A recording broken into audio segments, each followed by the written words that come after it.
mai, 4 mai. Je vais essayer d'emprunter une voie qui va être difficile, mais je vais quand même me lancer. C'est pas que j'aime le risque, un peu sous-estimé, mais je vais quand même essayer au moins de faire semblant. Il y a cette chose que j'ai entendue tout à l'heure concernant Deleuze. Évidemment, soit je n'ai pas la capacité à comprendre, à faire partie de ce voyage intellectuel, évidemment là encore j'aime bien ce verbe ou ce qualificatif de protéiforme, hein, voyage très, différentes écoles, différentes obédiences, voilà, différentes orientations, différentes idéologies. En tout cas, le monde intellectuel qui a été celui des années 50, 60, voilà, marxiste, post-marxiste, voilà, post-moderne, tout ce qu'on veut. Et voilà, donc j'ai essayé de créer un néologisme, un peu l'abstrait pensantal, ou l'abstrait qu'on va se mettre à penser. C'est la pensée, on pourrait parler de superstructure, mais donc ça dévaluerait un peu l'importance que l'on pourrait accorder à la pensée. Ce n'est qu'une émanation, comme l'imagination n'est qu'une émanation d'un esprit pensant, d'un corps vivant, d'un esprit ayant d'ailleurs n'ayant pas pour priorité d'aller de faire appel à l'imagination, mais qui voilà.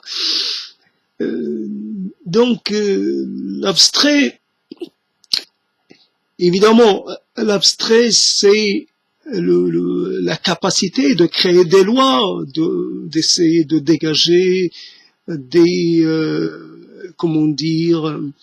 des structures, des phénomènes, des périodicités, voilà, donc l'abstrait,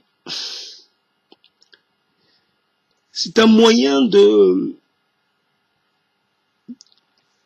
d'essayer de mieux cerner le concret, le réel,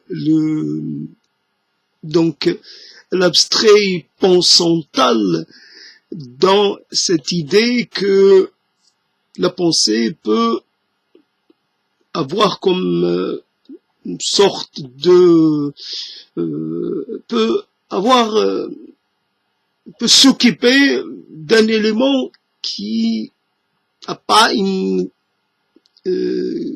incidence concrète, n'a pas une incidence matérielle. C'est uniquement le monde de la pensée, comme on pourrait parler du monde spirituel ou de la métaphysique, qui n'aurait peut-être qu'un très lointain rapport avec la physique, la métaphysique, au-delà donc de la physique, comme donc au-delà du réel, il y a un autre monde, un monde qui peut justement s'émanciper du réel, même si il ne pourra pas s'en détacher totalement.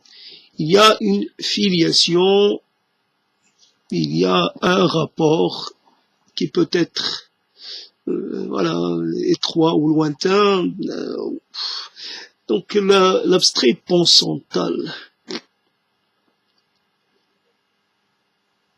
Et on peut se mettre à aimer l'écho d'un concept, être là simplement admirer sa façon de d'aller et de venir, d'entendre son écho, de voir ses évolutions et circonvolutions, de voir comment il interagit avec d'autres concepts, comment il essaie de dominer, de s'imposer, parce qu'un concept n'est jamais seul, il a des rivaux, il a des compétiteurs, l'esprit est plein de concepts qui cherchent tous à obtenir à obtenir un rôle prépondérant, voilà, donc selon l'époque, selon la mode, on va avoir le triomphe d'un certain nombre de concepts, voilà, et plus ou moins le refoulement ou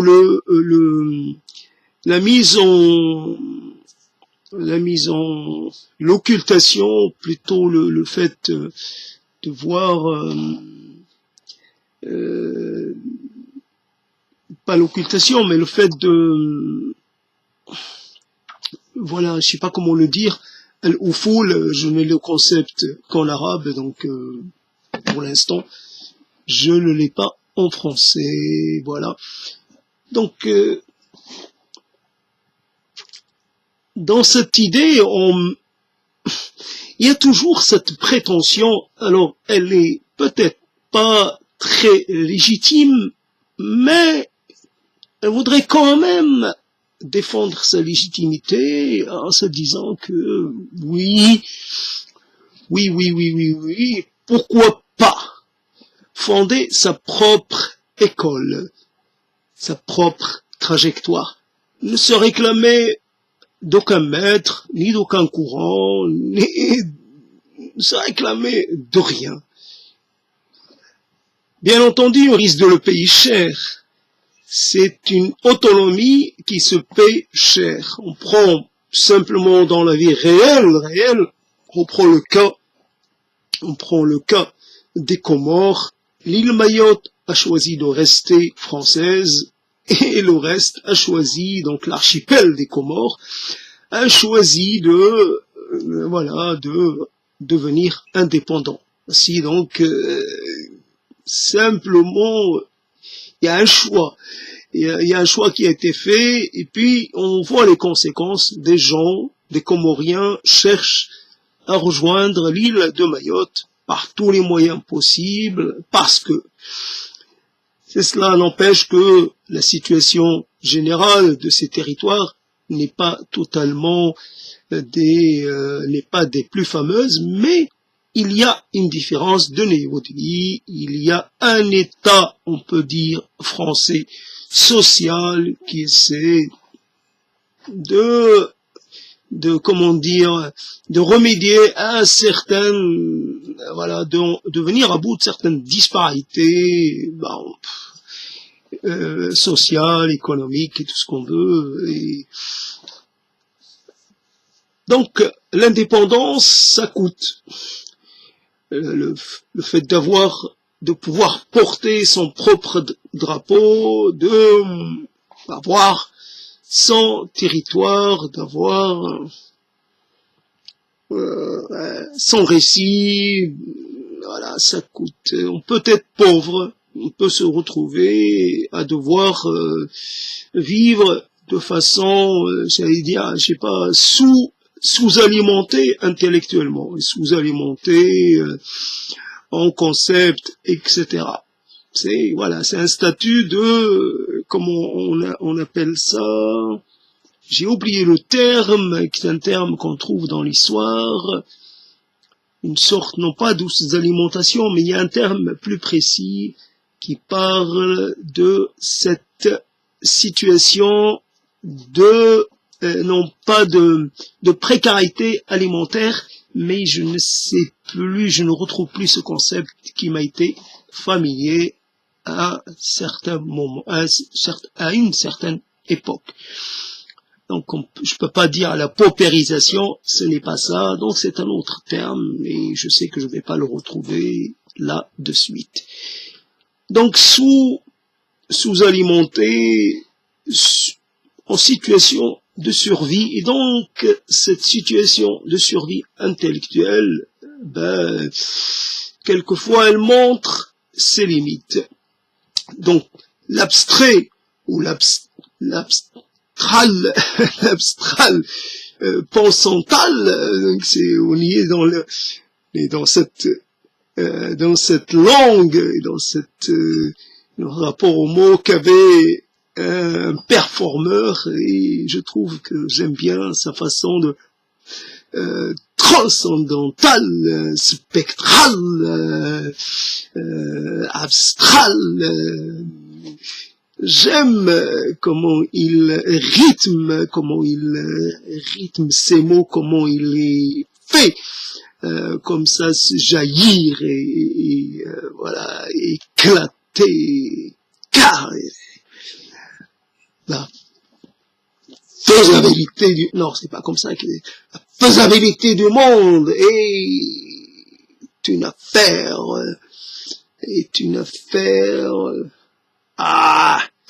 je sais pas comment pour finir cette phrase, la faisabilité du monde.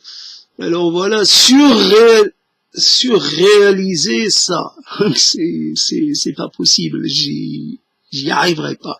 Là, tout de suite, je n'y arriverai pas, mais je pourrais dans d'autres moments. Donc le monde, il faut partir avec une sorte de préambule, partie de la phrase qui est assez normal, puis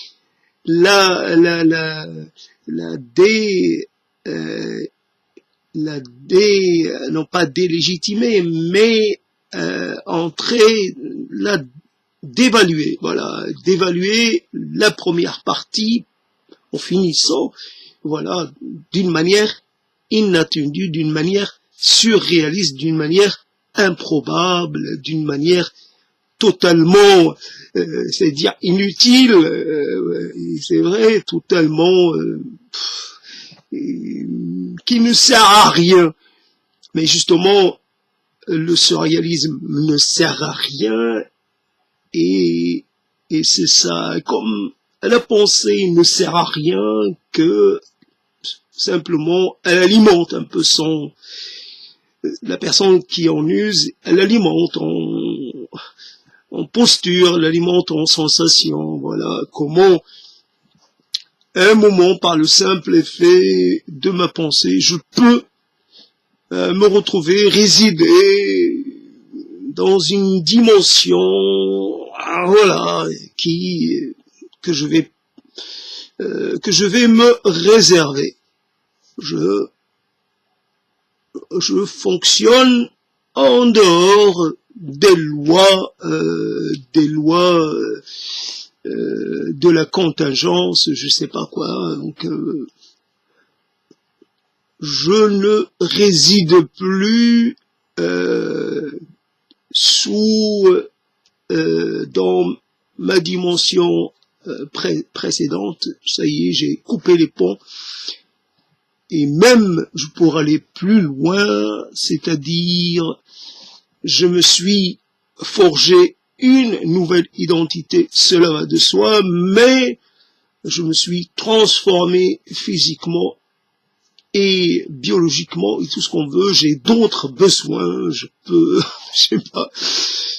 commencer à me nourrir de lumière, voilà, je produis, la chlorophylle, voilà, c'est ça. Donc je pourrais évidemment toujours je me ressource souvent dans la littérature d'anticipation qui, elle, justement, offre ces modèles alternatifs, voilà, d'autres êtres qui s'épanouissent sous d'autres latitudes, et voilà, donc, simplement, une possibilité les choses qui sont possibles, pas ici, mais ailleurs. Ça en fait des choses possibles tout court. Il est possible de se nourrir, de puiser son énergie et sa vitalité directement au soleil, sans passer par des intermédiaires. Il est possible. Donc, l'ordre du possible, justement, avec l'abstraction, la capacité que nous avons d'instaurer du possible et de l'impossible, du faisable et de l'infaisable, du sûr comme du certain comme de l'incertain, voilà,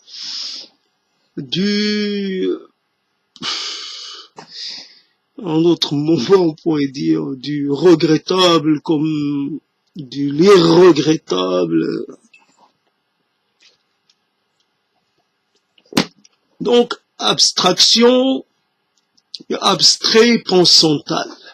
C'est toujours, j'ai toujours gardé cette langue d'alien et cette façon de plaquer les mots comme ça. Abstraction, le palais qui palais, le palais. J'y arrive pas. J'y arrive pas. Il faudrait que j'aille justement essayer de prendre un peu de pomper sur Dali. Si je veux faire du Dali, faut que j'aille. Et justement, ça fait longtemps. Ça fait très très très longtemps que je n'ai pas. J'avais plus l'habitude, comme des tas d'autres gens, d'être familier avec les compositions picturales qu'avec la langue de Dali. Et c'est, je peux pas dire éructation, j'aurais bien aimé. On pourrait entendre comme de l'éructation, mais elle était plutôt sur un autre registre. Comme je suis pas, comme on pourrait dire, il me manque quelque chose au niveau de l'analyse des langues et l'analyse pour pouvoir déterminer quelle était sa langue et quel était son registre et voilà ce qui faisait sa spécificité. Est-ce en rapport avec son espagnol ou alors rapport avec je sais pas quoi. C'est une façon d'occuper l'espace. Le geste accompagne le mot et il amplifie, il le prolonge au-delà de la personne qui l'aimait. Voilà, il donne une sorte d'élan, une sorte d'élongation au mot. Donc l'abstrait pensantal, c'est tant et cela puisse être vrai dans le moment, vrai dans l'instant, vrai dans la peu. Et comme ça, l'ébauche d'un rythme, l'ébauche d'une scansion, stop, et qu'il fait, et qu'il ne fait pas, et qu'il s'aligne, et qu'il ne s'aligne pas, et qu'il se mette, et qu'il ne se mette pas, et qu'il peste, et qu'il ne peste pas, et qu'il se charge, et qu'il ne se charge pas, et qu'il... Bien sûr, il est tard, je ne veux pas crier pour ne pas me faire tancer par les voisins, mais j'aurais aimé, donc il faut, pour retrouver la langue d'alien, il faut s'exercer, ça ne vient pas comme ça. Voilà, donc, ma tessiture, mon timbre, moi, fait que, voilà, je ne retrouve pas facilement cette langue. Donc, l'abstrait pensantal est cette idée que l'on peut obtenir quelque chose, une sorte de réponse, voilà, il suffit de désirer voir apparaître un concept Il suffit de désirer être dans l'abstrait pour que de suite on y accède. Une réponse automatique. Voilà. C'est vrai que l'on peut penser les correspondances ou même les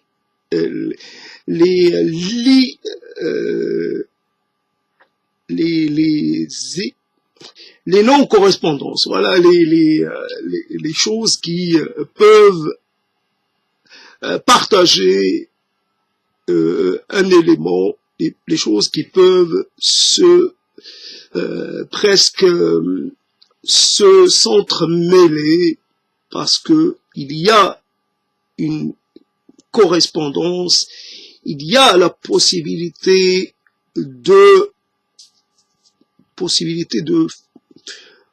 faire presque cause commune, non pas de fusionner, j'ai pas envie d'utiliser ce terme, mais de former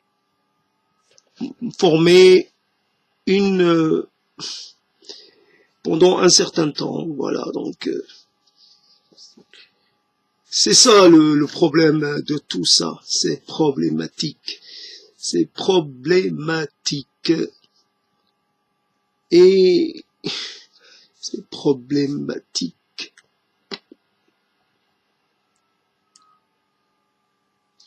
On pourrait penser simplement, souvent on dit les gens, en fait finalement pourquoi est-ce qu'on est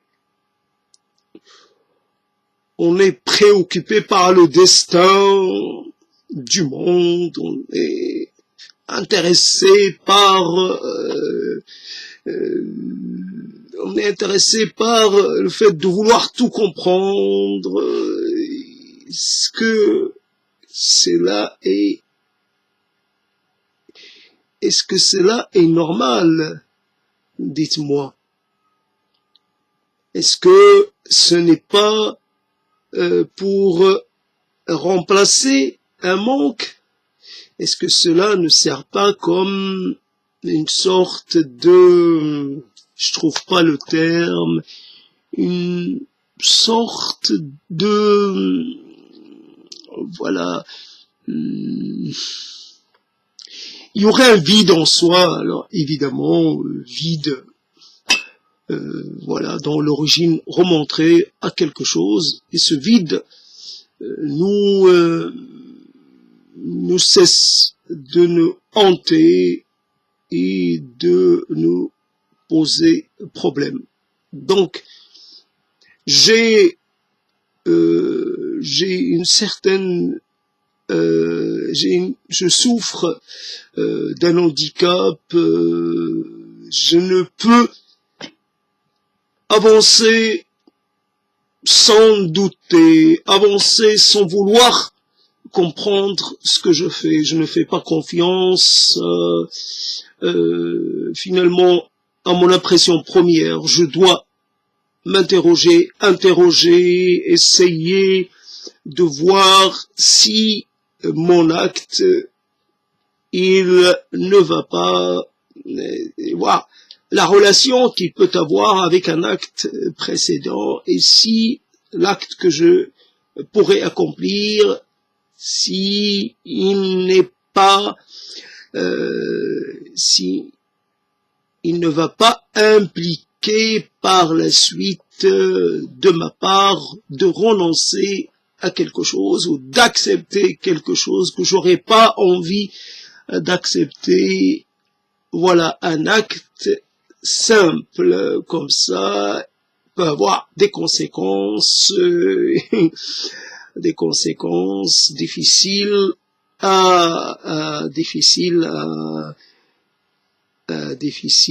j'allais dire à entériner, difficiles à assumer. Voilà. Donc de l'abstrait, c'est vrai, à 2 heures du matin, il est carrément, même à 3 heures du matin, il est carrément impossible de faire dans l'abstrait, à moins de faire quelque chose qui ne ressemble à rien d'autre. Mais c'est ça l'intérêt. C'est vrai que Dali était payé pour ses performances-là, il n'est pas question de monétiser quoi que ce soit, il est simplement... c'est vrai que quand on rencontre quelqu'un qui, pour dire une chose, va évidemment avoir recours à une plume autre que la sienne, qui cette plume elle-même s'appuie sur une autre, ainsi toute cette filiation intolérable, mais purée. Moi j'en ai marre de côtoyer, de me réclamer des morts. Les morts sont morts, et moi j'ai pas à me réclamer d'eux, je ne suis l'héritier de personne. Je veux pas être un héritier, je veux être un fondateur, et quitte à fonder quelque chose qui n'a pas de structure, bah, peu importe, je fonde la structure, je fonde pas le structuralisme, je fonde le non-structuralisme, l'irréstructuralisme, le structuralisme déstructuré, ou les structuralismes sans structure, ou je sais pas quoi. Donc, il y a là une chose que l'on met en place, mais qui n'a pas besoin d'être définie par un déterminant ou un autre, par un concept ou un autre. Cette chose-là, il faut qu'elle ressemble à rien d'autre. On pourrait évidemment, après, on va essayer de l'évaluer. Ça vaut quelque chose, ça vaut rien. Même quand on fait de l'improbable, quand on fait dans le n'importe quoi, eh ben, il faut bien le faire. Et c'est là le grand défi. Est-ce que je saurais bien faire quand quand je me lance dans le mal faire? Est-ce que je fais bien le mal faire? C'est ça la question, est un peu le défi vraiment insurmontable presque. Mais je me lance. Qu'est-ce que j'ai à pas gagner? Je risque. Alors, je sais pas, c'est une barque qui sort comme ça en mer. Il y a des gens qui sortent parce qu'ils ont une idée. Ils cherchent à récupérer quelque chose au fond de l'eau. Et puis moi je sors comme ça sans rien. J'ai pas besoin, je cherche même pas à me promener. Simplement, je veux être dans un monde qui n'obéit pas à ma loi, d'une certaine façon, où je serai livré à des forces dont je ne peux même pas saisir la puissance ni l'étendue. Voilà, donc je suis ballotté par les courants, et ce ballottement, il me procure en même temps de la peur, mais en même temps cette peur, elle me va droit au cœur, elle m'enchante. Je m'observe en train de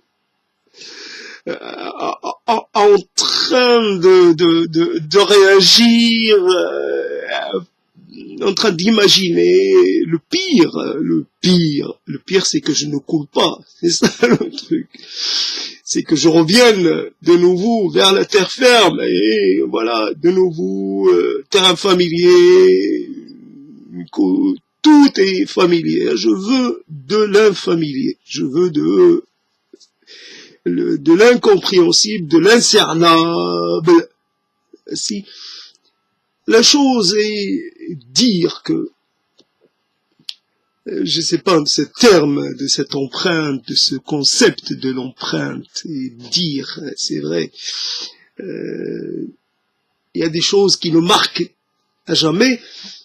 Tout à l'heure, j'ai parlé de l'empreinte d'un être qui a disparu il y a des millions d'années. Ben justement, tous les êtres ayant existé et disparu n'ont pas laissé d'empreinte. Donc il y a des choses qu'on vit et qui ne nous marquent pas, qu'on a dont on n'a aucun souvenir. Et il y a des choses comme ça, je fais une sortie en mer, la mer était calme, mais elle se manifestait, voilà, c'était pas... Et puis le bateau de mon père, je voyais la terre ferme, alors j'avais l'habitude de voir l'horizon en face, là je vois l'horizon, c'était la terre, c'était la ville, c'était les bâtiments. Et voilà, on voit à quel point c'est une chose. C'est une chose, voilà. Il y a un côté improbable à cette situation. C'est ça, comment on pourrait le qualifier, comment je pourrais le qualifier maintenant. Après, je pourrais toujours faire appel à des termes assez convenus, assez évidents. Il faut fuir l'évidence. Tout sauf l'évidence. Tout sauf le probable, le concluable, et encore, j'ai perdu un mot. Un qualificatif. J'arrête pas d'en perdre. Voilà, j'ai pas les poches trouées, mais j'ai la tête trouée. Ça fuit de partout. Et je colmate, il faut pas croire, je colmate, et ça suffit pas, il y a trop de fuites. Par rapport, il n'y a pas si longtemps, voilà. Mais j'en ai rien fait. Là au moins, il me reste quelque chose, quelques restes, il reste un peu de vigueur, un peu de présence, alors j'en fais quelque chose, voilà. À défaut, c'est pas suffisant, mais on fait avec ce qu'on a à un moment donné. Donc l'abstrait transcendantal, l'abstrait quelque chose, l'abstrait. L'abstrait, on pourrait dire l'abstrait presque insondable, énigmatique, impensable, incernable, même on pourrait dire indiscernable, inqualifiable. C'est quoi l'abstrait? On dit, c'est vrai, des lignes,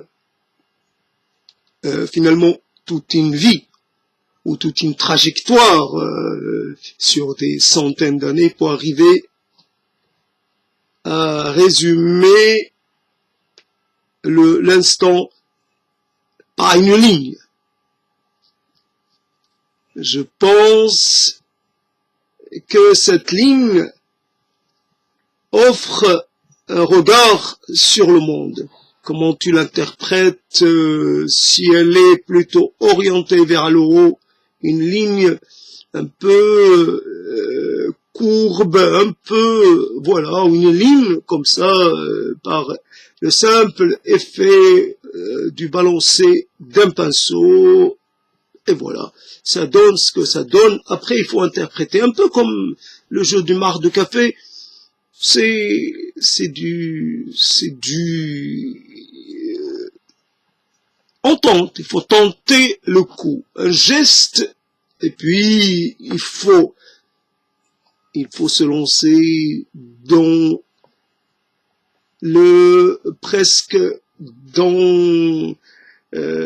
l'énonciation, comment on pourrait dire ça? Il faut légitimer cela. Il faut lui donner une dimension. Il faut l'installer il faut convaincre que ça a une raison d'être là. Il y a là énormément de choses à lire, à percevoir. C'est vrai, l'existence peut être réduite dans une forme d'abstraction extrême, peut être réduite à l'effet, à l'effet,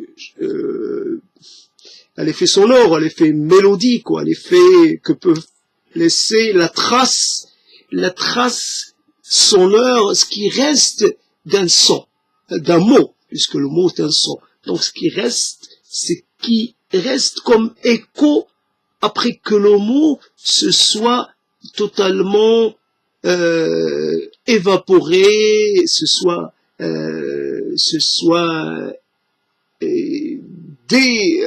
dématérialisé. Il ne reste que un écho. Voici donc une ligne, peu importe comment elle se présente, elle constitue là aussi une sorte d'effet dernier, voilà, sur quelque chose qui s'est produit, comme si on devait, si le monde s'était totalement volatilisé, qu'il ne reste que cette infime trace. Comme on pourrait dire, les gens morts, et comme ça brutalement, et qui ne laissent qu'une empreinte dans le sol, un peu comme Pompéi, ou comme Hiroshima, Nagasaki, tout ça, force, ça ne laisse qu'une empreinte. Donc c'est l'empreinte d'un événement, c'est l'empreinte d'un sentiment, c'est l'empreinte peut-être d'un songe, d'un rêve, c'est l'empreinte d'une évocation, c'est l'empreinte d'un désir, c'est l'empreinte, c'est, peu importe l'origine, c'est une empreinte, c'est un vestige, c'est qui va peut-être traverser les âges, qui sait. Mais j'en doute. Toute trace, fût-elle non sonore, a une durée de vie limitée. C'est ça. Durée de vie, voilà, inscrite dans la matière même qui compose la trace. Donc la trace va connaître la trace qui elle-même, déjà un vestige, va perdre sa qualité de vestige. On n'aura plus rien, ni évocation, ni trace de l'événement passé, ni même la trace, peut-être on pourrait dire la trace de la trace qui suit la trace, plus rien, même pas une empreinte presque irréelle, presque fantomatique, il n'y a plus rien. C'est vrai que les choses deviennent des abstractions.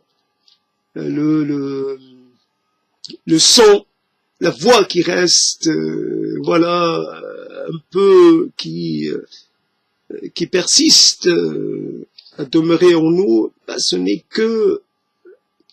qu'un vestige, ce n'est qu'un écho, voilà, de quelque chose qui n'est plus là.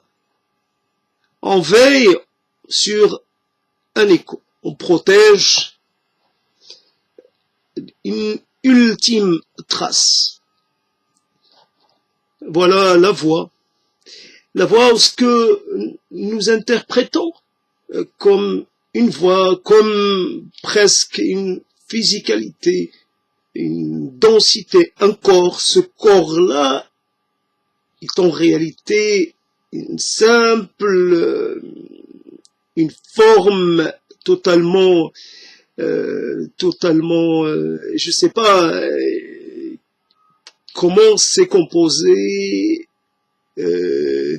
qu'est-ce qui fait que ça tient, mais quelquefois ça peut tenir longtemps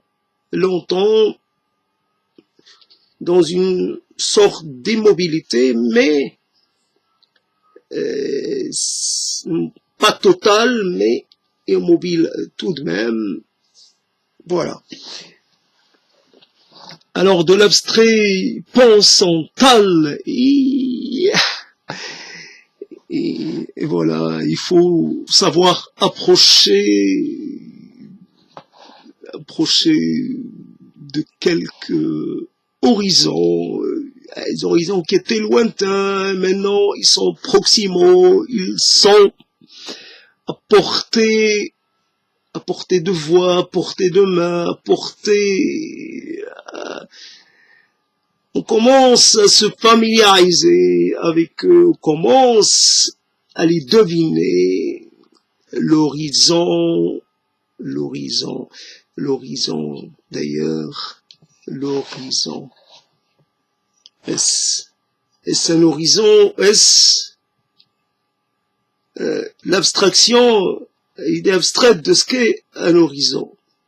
Il n'y a pas plus abstrait, d'ailleurs, même dans le concret, le plus concret, un horizon, ce n'est qu'une abstraction. Parce que dans la réalité, il n'existe pas.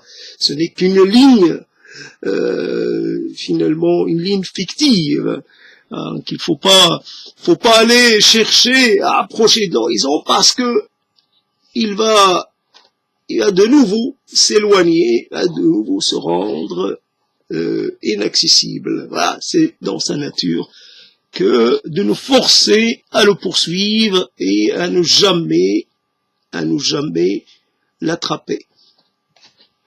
Donc l'abstrait fondamental, l'abstrait élémental, l'abstrait formental, l'abstrait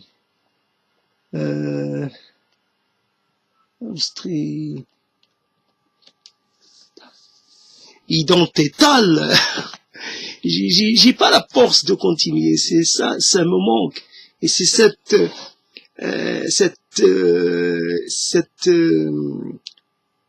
cette capacité à passer d'une forme à une autre que j'ai perdue. Voilà, donc faut pleurer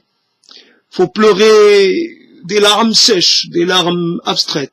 Voilà, simplement l'abstrait, même l'émotion devient abstraite, devient une simple expression d'une sorte de réponse à un stimulus, voilà, mémoriel, stimulus physique, tout cela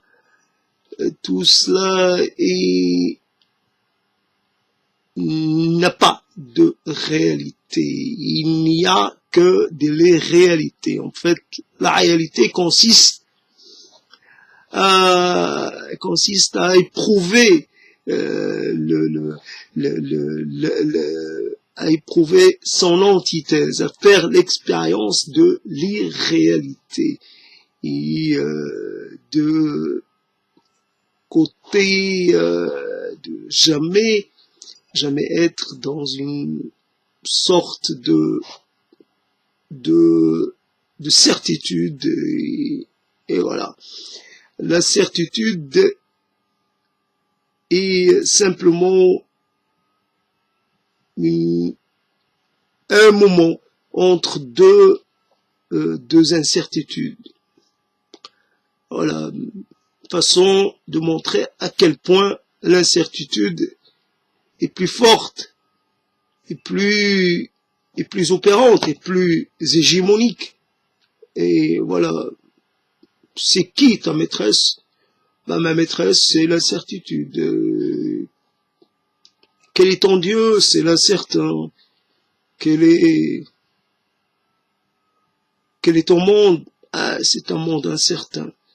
Je suis né sous un signe incertain. Je suis né d'une improbabilité, d'une sorte d'erreur. Je suis une erreur. Je suis le résultat d'une impossibilité, négation. Faut remonter en arrière et jusqu'au point de son émergence, de sa mise en mouvement pour pour empêcher que cela ne fonctionne. S'interdire d'être, parce que l'être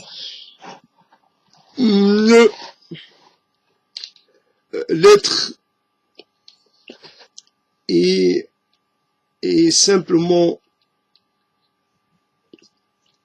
oui, on pourrait dire, faire l'expérience de l'imperfection, faire l'expérience de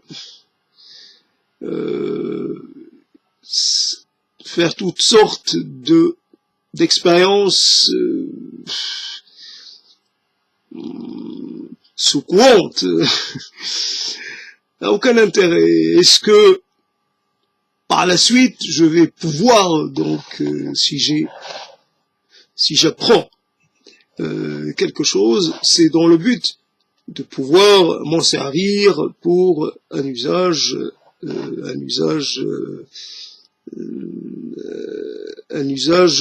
qui va m'être bénéfique. Et j'apprends alors à la blessure, elle me sert à quoi? D'éprouver finalement une sorte d'éprouver des sentiments, d'approcher d'une forme de l'incrédulité. Cela n'aurait pas dû être, cela ne doit pas être. Et pourtant, c'est là. J'ai appris à faire face à des impossibilités, on pourrait dire, cognitives. C'est comme quelqu'un qui accumule une fortune, mais il ne peut pas en jouir parce que c'est cela, parce qu'il est trop âgé, parce que il n'y a pas moyen pour lui de pouvoir en jouir véritablement. Donc sa jouissance est dans l'accumulation et non pas dans autre chose. Donc c'est vrai, la jouissance est peut-être finalement dans le combat qu'on livre en permanence à ce sentiment d'être insatisfait, d'être pas convaincu, d'être pas certain, d'être voilà, menacé à chaque fois d'une sorte de dévaluation de soi et du monde, etc. Voilà, on peut pas, il n'y a pas moyen de valoriser quoi que ce soit, ni évidemment ni apprentissage, ni expérience, ni rien. Voilà, et dans ce contexte-là, évidemment, Deleuze et compagnie, ils peuvent bien aller se rhabiller, je n'en ai rien. C'est ça la chose. Alors, je pousse un peu pour arriver à finir, arriver à l'heure de prise de parole, une chose qui est totalement... Ouais, j'ai fait ça simplement par désir, pour me tester sans raison. Voilà, j'ai rien à prouver à moi-même, et donc, ben je me dis, ce terme-là, je vais pas savoir quoi en faire, je vais le mettre de côté, et je vais le délaisser. Donc l'abstrait pensantal, un néologisme, voilà, comme ça, et après, si on n'en fait rien, il devient rien. Si on en fait quelque chose, il devient rien aussi, mais est-ce qu'il y a réellement une différence entre les deux statuts? Il n'est rien. Il n'a jamais été quelque chose. Voilà, il ne peut pas devenir quelque chose parce que essentiellement il n'est rien. Donc il ne peut pas acquérir une qualité qu'il n'a pas, qu'il ne possède pas, qu'il ne pourra jamais posséder. Donc, le néant peut pas devenir autre chose que le néant. L'improbable peut pas devenir probable. Sinon, il ne serait pas l'improbable, justement. Et voilà, une perspective peu encourageante. On est soi, mais on ne peut pas quitter soi. On a l'impression de quitter de temps en temps, d'aller faire, comme faire un peu l'école buissonnière, voilà, on passe un petit après-midi, voilà, et on jouit de ce sentiment de liberté, mêlé de crainte, et oui, la perspective d'être puni, et puis le sentiment d'avoir pris quelque chose de façon indue, voilà, mais voilà, on s'est autorisé une petite désobéissance. Voilà, c'est comme dirait quelqu'un, le devoir de désobéir, le devoir de se démarquer, le devoir de dire non. A priori, dire non à chaque fois que c'est possible, dire non, et voilà. Non par faire en sorte que ça devient machinal, voilà, non. Mais écoute d'abord ce que j'ai à te dire, non. C'est un non d'office. Y a rien d'autre, le non. Le non, le non, le non, non, non, non, non. Ça ne se fera pas, non, non, non, non, ça n'existera pas. Non, non, ça ne prendra pas forme, ça ne prendra pas consistance, ça n'aura pas de consistance. Ça ne pourra pas voir le jour ni le soir, d'ailleurs, ça ne résistera pas, même pas une minute de plus. C'est né pour mourir, c'est né pour périr, c'est cela, c'est cela. On dit un mot et on le complète avec un autre et on croit avoir fait quelque chose, on croit avoir atteint un objectif et puis on se rend compte que cela n'était rien qu'une impression. Vite détrompé par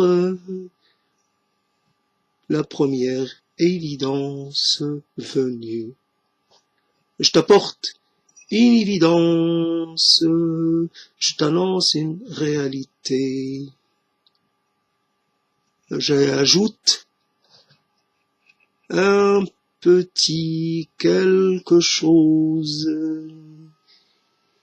Il y a là comme de l'impossible, il y a là comme de l'irrémédiable.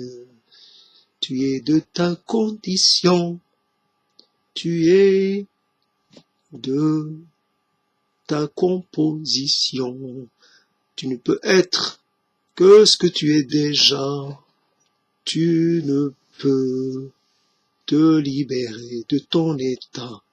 Tu es fait pour chanter le désespoir, à défaut de voir, à défaut de pouvoir. Parler d'autre chose, il y a sûrement de par le monde des gens qui n'éprouvent rien de bien pesant, des gens qui se lèvent en souriant et qui entendent une ode un matin, une ode à l'aurore, et puis qui vivent leur journée intensément, ils sont joyeux parce que ils sont comme ça, parce qu'ils en ont fait le choix.